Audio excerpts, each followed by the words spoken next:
Et bonjour et bonsoir à tous les gamers.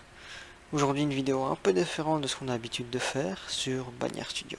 Effectivement, aujourd'hui pas de gaming mais une vidéo spéciale, explicative et à la fois de théorie. Et oui, aujourd'hui j'avais envie de vous exposer la vérité. La vérité que tous les gouvernements successifs vous cachent depuis le début. Je vais vous montrer pourquoi le mouvement des Gilets jaunes était prévisible et inscrit dans l'histoire et que tout ceci n'était qu'une manipulation globale, grâce à Kirikou. En effet, qui aurait cru, dites-le moi, qui aurait cru que Kirikou cachait en son fort intérieur les secrets de son temps? Commençons tout de suite avec la première partie. Le premier opus de la trilogie des Kirikou s'intitule Kirikou et la sorcière. Vous le connaissez sûrement tous, il vous rappelle peut-être à de doux souvenirs d'enfance. Mais la vision que je vais vous apporter va tout changer. Kirikou est sorti en 1998, soit tout pile 20 ans avant le début du mouvement des Gilets jaunes en 2018. Coïncidence, me direz-vous? Eh bien, continuons. Votre avis sera bientôt tout autre. Lorsqu'on compare la trame de Kirikou avec le gouvernement Macron et le mouvement des Gilets jaunes, des allégories sont bel et bien visibles, et les comparaisons sont à peine voilées par certains moments. En effet, regardez ici. Cela ne vous rappelle rien? Si, bien sûr. Le fameux «c'est notre projet» de Macron lors de sa campagne. Et oui, la sorcière Karaba est la comparaison parfaite de Manu le Macron. Karaba représente le pouvoir total. Karaba a pris les villageois par la peur, les contrôle et est maléfique. Étonnamment, remis dans son contexte, c'est tout ce que reprochent les Gilets jaunes à Macron, qui est vu comme le président des riches, arrogant, qui écrase toutes les révoltes par la peur grâce aux policiers. Un Macron qui ignore les volontés du peuple et les laisse dans leur misère de classe sociale socialement défavorisée, par rapport aux classes moins défavorisées que la défavorisation de cette classe qui est défavorisée. Ensuite, couronne sur le gâteau des cerises. Kirikou et son village est l'image parfaite de la société française. Regardez le village. Ils sont pauvres et enfermés. Ils sont en colère mais le cachent. Ils le cachent au plus profond d'eux-mêmes. Puis il y a Kirikou, petit mais vaillant. Vaillant comme les citoyens libres qui s'opposent aux forces du nouvel ordre. Kirikou a la voix qui porte, une voix forte, comme celle de tous ces jeunes risitas s'y criant tous en chœur Micron, démission, Micron, démission. Si Kirikou est petit, c'est parce qu'il est à l'image du mouvement jaune.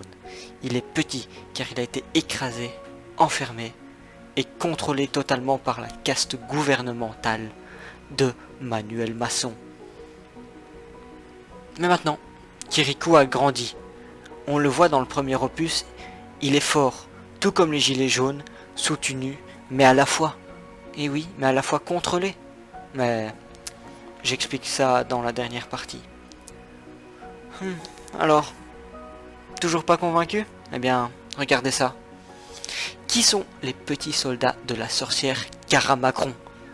Ce sont les fétiches, tous en noir et marchant en rang, toujours en groupe, comme les CRS. Et oui, tout comme les CRS.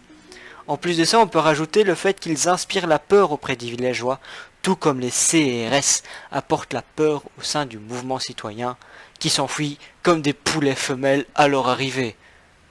Et pour finir cette première partie, un extrait de la sorcière Karaba elle-même, qui s'écrit « Mes fétiches sont stupides. Ils n'ont même pas trouvé Kirikou !» Et qu'est-ce qui est bien connu pour être stupide? Les flics, bien entendu. Alors, convaincu? Bon, je me permets de faire une petite pause dans la vidéo pour vous parler de notre sponsor du jour, SudGPN. SudGPN est un programme permettant, grâce à un déconnecteur d'adresses internophiles et à une technologie de pointe développée dans les plus grands laboratoires militaires du Kazakhstan, de permettre à tous les utilisateurs de SudGPN de pouvoir consulter en toute sécurité des Crazy Oliver, des sites tels que smartmix12.com ou encore la fameuse chaîne YouTube de Mr. Brie. Les plus chanceux y trouveront peut-être des perles de 2012. Et grâce au code Bagnard des morts, vous bénéficiez d'une réduction de 10% sur les 3 premiers mois.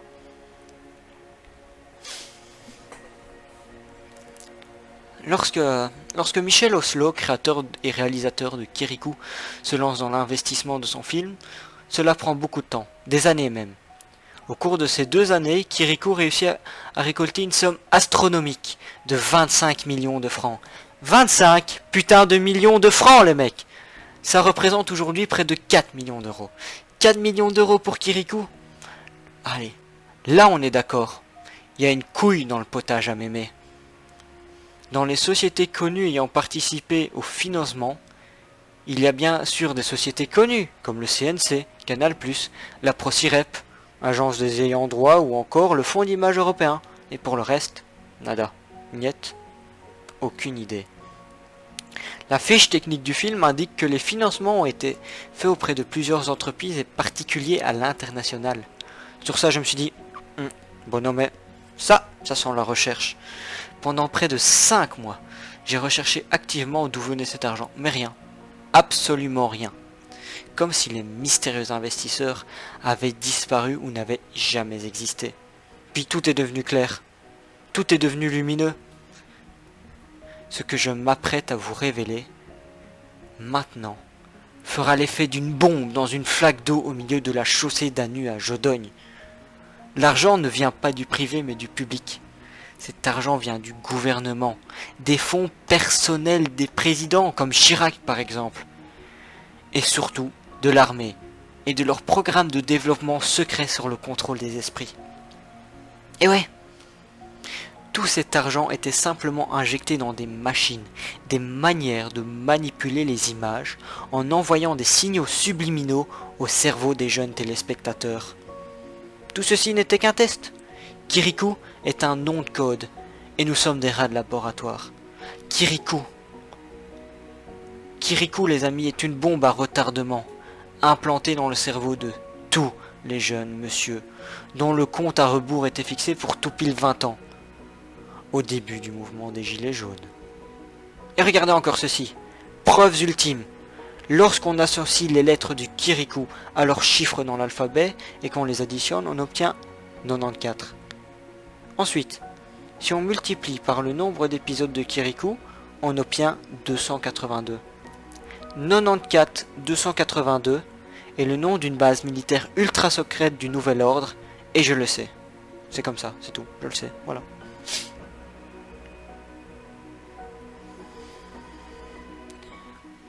Entamer cette dernière partie de la révélation choc.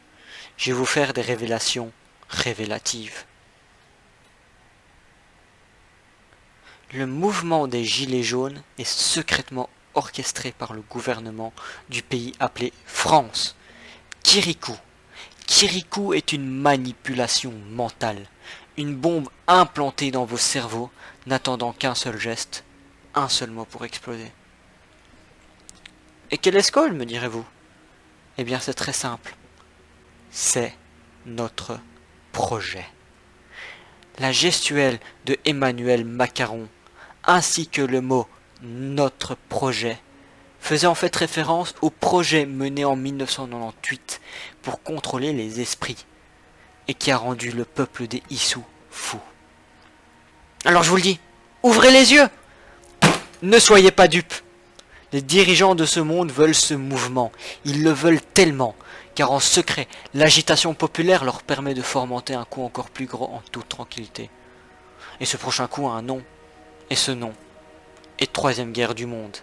Dès 2021, les tensions seront telles que le monde explosera.